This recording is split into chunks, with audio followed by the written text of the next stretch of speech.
Good morning. మనం inorganic chemistry గురించి కొంతవరకు తెలుసుకున్నాం కదా. అంటే కర్బన రసాయన శాస్త్రం గురించి తెలుసుకున్నాము. దాంట్లో కోవలెంట్ బాండింగ్ అవన్నీ కూడా చెప్పుకున్నాం కదా. ఇప్పుడు ఇనార్గానిక్ కెమిస్ట్రీ గురించి తెలుసుకుందాం. అసలు ఇనార్గానిక్ కెమిస్ట్రీ అంటే ఏంటనేది నేను ఇవాళ వీడియో అప్లోడ్ చేయబోతున్నాను. Let's start the topic. What is inorganic chemistry? The word organic reference to the compounds which contain carbon atoms in it.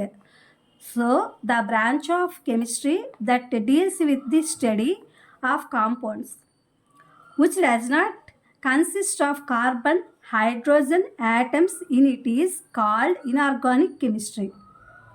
In simple words, it is opposite to that of organic chemistry.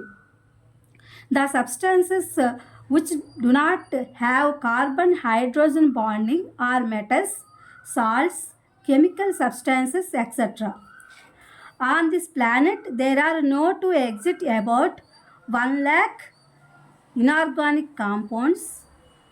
In organic chemistry, studies the behavior of these compounds along with their properties, their physical and chemical characteristics too.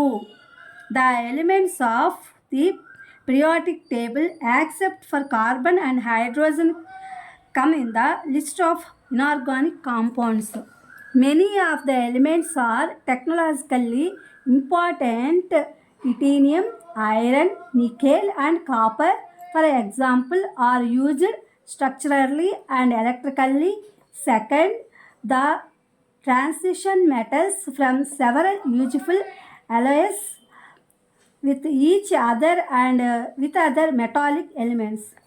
ఇది friends అసలు what is inorganic chemistry అనే దానికి అసలు అకర్బన chemistry అంటే ఏంటి, అకర్బన రసాయన శాస్త్రం అంటే ఏమిటి అనే దాని గురించి చూద్దాము. ఇప్పుడు మనము ఆర్గానిక్ కెమిస్ట్రీకి ఆపోజిట్గా ఉండేదే అకర్బన రసాయన శాస్త్రము.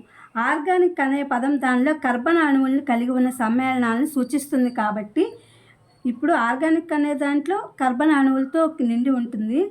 ఆ సమ్మేళనాలు అనేది సూచిస్తుంది కాబట్టి కార్బన్ హైడ్రోజన్ అణువులు కలిగి లేని సమ్మేళనాల అధ్యయనాన్ని నిర్వహించే రసాయన శాస్త్ర శాఖను అకర్బన రసాయన శాస్త్రం అంటారు. ఇందులో కర్బనలు హైడ్రోజన్ సమ్మేళనాలు అనేవి కర్బన రసాయన శాస్త్రంలో అంటే ఆర్గానిక్ కెమిస్ట్రీలో సూచిస్తుంది. ఈ యొక్క ఇనార్గానిక్ కెమిస్ట్రీలో ఏంటంటే ఆ కార్బన్ అణువులు హైడ్రోజన్ అణువులు ఉన్న వాటిని అది సూచించదు అనమాట. అలా సూచించినటువంటి నిర్వహించే అధ్యయన శాస్త్రాన్నే మనము అకర్బన రసాయన శాస్త్రము అంటారు. దీన్ని మామూలుగా సింపుల్గా చెప్పాలంటే, సరళంగా చెప్పాలంటే,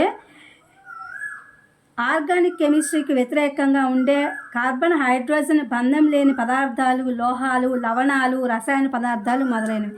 అంటే ముందే చెప్పుకున్నాం కదా, ఆర్గానిక్ కెమిస్ట్రీకి ఆపోజిట్గా ఉండేదే ఇన్ఆర్గానిక్ కెమిస్ట్రీ అని చెప్పాం కదా, అదనమాట. ఈ గ్రహం మీద అంటే ఈ భూమి మీద దాదాపు 1,00,000 అకర్బన సమ్మేళనాలు ఉన్నట్లు తెలిసింది. అకర్బన రసాయన శాస్త్రం ఈ సమ్మేళనాల ప్రవర్తనను, వాటి యొక్క లక్షణాలను అంటే వాటి యొక్క క్యారెక్టరిస్టిక్స్ని, వాటి బిహేవియర్ని, వాటి లక్షణాలతో పాటు వాటి భౌతిక మరియు రసాయనిక లక్షణాలను కూడా అధ్యయనం చేస్తుంది.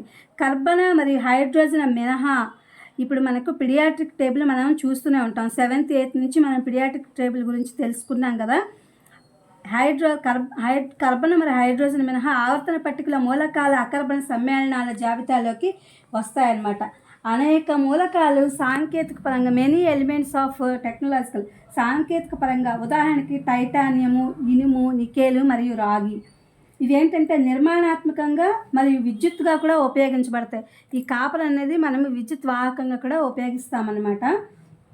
రెండవది పరివర్తన లోహాలు, అంటే ఒకదానితో ఒకటి మరియు ఇతర లోహ మూలకాలతో కలిసి అనేక ఉపయోగకరమైన మిశ్రమాలను ఇవి ఏర్పరుస్తాయి. ఈ ఎలిమెంట్స్ అనేవి ఒకదానితో ఒకటి ఇతర లోహాలతో లేదా మూలకాలతో అవి ఉపయోగకరమైన మిశ్రమాలను ఏర్పరుస్తాయి. ఇది వాట్ ఈజ్ ఇనార్గానిక్ కెమిస్ట్రీ అనే దాని గురించి తెలుగు ఇంగ్లీష్ వెర్షన్. ఇది నేను వీడియో అప్లోడ్ చేస్తాను ఇవాళ. ఇవి మీకు ఉపయోగపడుతుందని చెప్పి అనుకుంటున్నాను. Please my channel like, share, subscribe and comment. Thank you for watching. Thank you for our support.